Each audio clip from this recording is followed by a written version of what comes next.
মন্ত্ৰী সৰ্বানন্দ সোণোৱালে নিৰ্বাচন খেলিবনে নেখেলে লোকসভা নিৰ্বাচনত অৱতীৰ্ণ হ'বনে নহয় ডিব্ৰুগড় লোকসভা সমষ্টিৰ প্ৰাৰ্থী হ'বনে নহয় সৰ্বানন্দ সোণোৱাল প্ৰথমবাৰৰ বাবে কেন্দ্ৰীয় মন্ত্ৰী সৰ্বানন্দ সোণোৱালে মুখ খুলিছে সবিশেষ জনাবলৈ গৈছো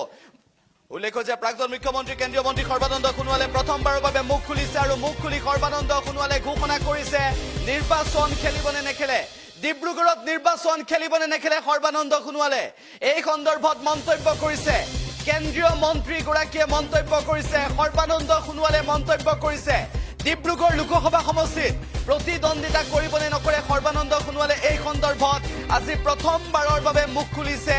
কেন্দ্ৰীয় মন্ত্ৰী গৰাকীয়ে উল্লেখ যে সৰ্বানন্দ সোণোৱালে নিৰ্বাচন খেলিব বুলি চৰ্চা হৈছে লখিমপুৰত নিৰ্বাচনত অৱতীৰ্ণ হ'ব বুলি একাংশই চৰ্চা কৰিছে তাৰ সমান্তৰালভাৱে আন একাংশই মন্তব্য কৰিছে যে সৰ্বানন্দ সোণোৱালে ডিব্ৰুগড়ত নিৰ্বাচন খেলিব লাগিব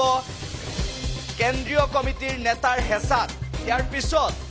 এই কেন্দ্ৰীয় নিৰ্বাচন কমিটিৰ যি বৈঠক হৈছিল সেই বৈঠক এতিয়াও শেষ হোৱা নাই কিন্তু সৰ্বানন্দ সোণোৱাল ডিব্ৰুগড়ত আজি উপস্থিত হ'ল ইয়াৰ লগে লগে ডিব্ৰুগড়ত উপস্থিত হোৱাৰ পিছত সাংবাদিকে প্ৰশ্ন কৰিছিল যে নিৰ্বাচন খেলিবনে নেখেলে ডিব্ৰুগড়ত নিৰ্বাচন খেলিবনে নেখেলে বুলি প্ৰশ্ন কৰিছিল আৰু তাৰ পিছত সৰ্বানন্দ সোণোৱালে সাংবাদিকৰ আগত কেইবাটাও মন্তব্য কৰিলে যদি ডিব্ৰুগড়ত সৰ্বানন্দ সোণোৱালে নিৰ্বাচন খেলে তেনেহলে লুৰিণজ্যোতি গগৈৰ সৈতে প্ৰতিদ্বন্দ্বিতা হ'ব সেই বিষয়টোক লৈ ৰাজ্যৰ ৰাজনীতিত চৰ্চা হৈছে আৰু সৰ্বানন্দ সোণোৱালক যেতিয়া সাংবাদিকে প্ৰশ্ন কৰিছিল যে ডিব্ৰুগড়ত নিৰ্বাচন খেলিব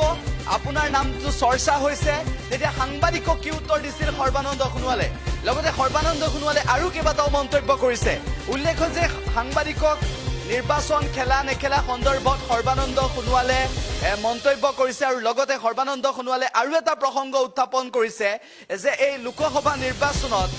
দলে যিটো সিদ্ধান্ত লয় সেই সিদ্ধান্ত মানি ল'ব বুলি উল্লেখ কৰিছে একেটা সময়তে বিভিন্ন ৰাজ্যৰ যিহেতু প্ৰাৰ্থীসকলৰ কথা আলোচনা হৈছে অসমৰ প্ৰেক্ষাপটত কি হৈছে সেয়াও উল্লেখ কৰিছে কাৰ নাম চৰ্চা হৈছে সেয়াও কিছু সময়ৰ পিছতে গম পাব বুলিও সৰ্বানন্দ সোণোৱালে মন্তব্য কৰিছে কেন্দ্ৰীয় মন্ত্ৰীগৰাকীয়ে প্ৰথমবাৰৰ বাবে সংবাদ মাধ্যমৰ আগত সাংবাদিকৰ আগত কি মন্তব্য কৰিছে ডিব্ৰুগড়ত নিৰ্বাচন খেলা সন্দৰ্ভত সেই মন্তব্য আমি শুনাই ল'ব বিচাৰিছো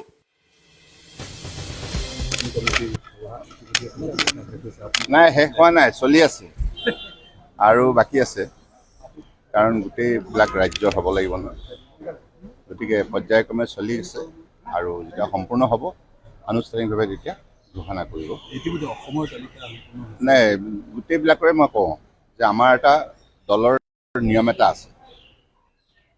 সম্পূৰ্ণ যেতিয়া গোটেই প্ৰক্ৰিয়াটো হ'ব তাৰপিছত তেতিয়া ৰাষ্ট্ৰীয় সভাপতিৰ নিৰ্দেশত গোটেই ৰাজহুৱা হ'ব গোটেই কথা ব্যাপকভাৱে চৰ্চা হৈছে বিশেষকৈ সাংবাদ মাধ্যমে মৰমতে বেছিকৈ চৰ্চা কৰি আছে কিন্তু গোটেই বিষয়টো মই আকৌ ক'লোঁ আপোনালোকক যে ৰাষ্ট্ৰীয় সমিতিৰ যিটো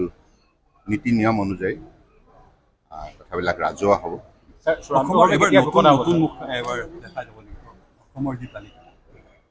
সেইটোতো আপোনালোকে যেতিয়া ৰাজহুৱা হ'ব তেতিয়া সকলোবিলাক কথা স্পষ্টভাৱে জানিব পাৰিব কাৰণ ৰাইজক আস্থাত লৈহে কাম কৰা হয় আৰু নিৰ্বাচনটো প্ৰকৃতাৰ্থত ৰাইজে মূল ভূমিকা পালন কৰে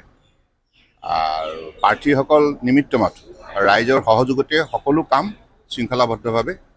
নিৰ্বাচন